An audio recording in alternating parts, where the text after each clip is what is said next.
And welcome back to Jim's Movie Musings, and welcome to part 3 of my martial arts trilogy. This time I'll be reviewing the latest film featuring Jean-Claude Van Damme called The Last Mercenary, now streaming on Netflix. Now, this film, which is sort of a send up of all of his 80s and 90s films, happens to be the first ever action comedy that Jean-Claude Van Damme has filmed in French. Now, this isn't his first ever French language movie because a few years back, I believe he did a French language mockumentary titled JCVD, in which he played a fictionalized version of himself. That film, as I understand it, opened to quite a bit of critical acclaim. Now, this movie, in contrast, is more of what we Gen X Van Damme fans are used to, which is basically mindless action. I mean, it's pretty much as brain dead as they come. It may be in French, but arose by any other name, you know what I'm saying? So yeah, the story in a nutshell is Van Damme plays Richard Brumer, a very famous mercenary, no, secret agent who's so secret that no one's ever seen him. He's basically been off the grid. And in exchange for basically disappearing, doing one last mission for his country and all of that, France, by the way, he asks for absolute immunity for the son that he has, or that he sires by one of his fellow agents. So the name of his kid is Archibald Mahmoud or something like that. Anyway, so years later, something really bad happens when somebody impersonates his kid and makes use of that immunity to do horrible things like smuggle guns and drugs or something like that. And he's doing it with the help of somebody on the inside of the French government. And so, predictably enough, the Mist, or the code name that Brumer went by, has to come out of retirement to clear his son's name and bail him out of trouble. Simple enough plot, right? Anyway, of course, the plots are never the thing in a Van Damme movie. I mean, they are never anything more than an excuse to string together some fantastic action sequences. And to be completely fair, this movie delivers.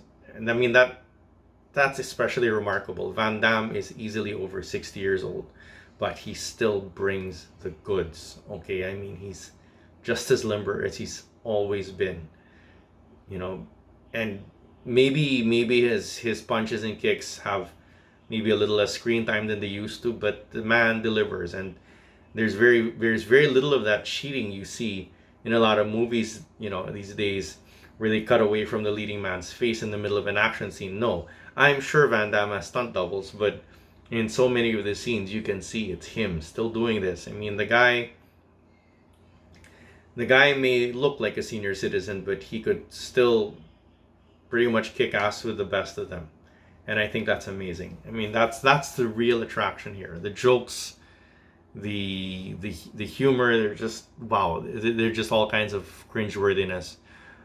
But you know, Van Damme in action is pretty much worth the price of admission, even if you get to see him in some really wretched disguises. Actually, that's actually part of the treat. It's all that part of the humor works. You know, seeing Van Damme in some truly ridiculous, unbelievable disguises.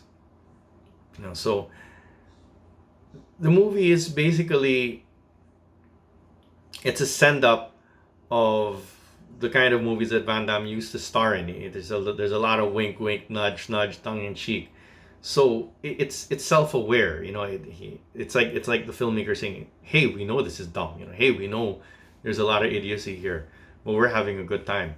And it's hard to fault them for that, you know. But at the same time, you know, I can't really say that the filmmakers made anything transcendental. I mean, the being self-aware isn't the same thing as being clever. Okay, I mean, a lot of the jokes were just really weak, you know, and they poked fun at the generation gap between Van Damme and his kids, okay, and his kid, sorry, and that sort of thing.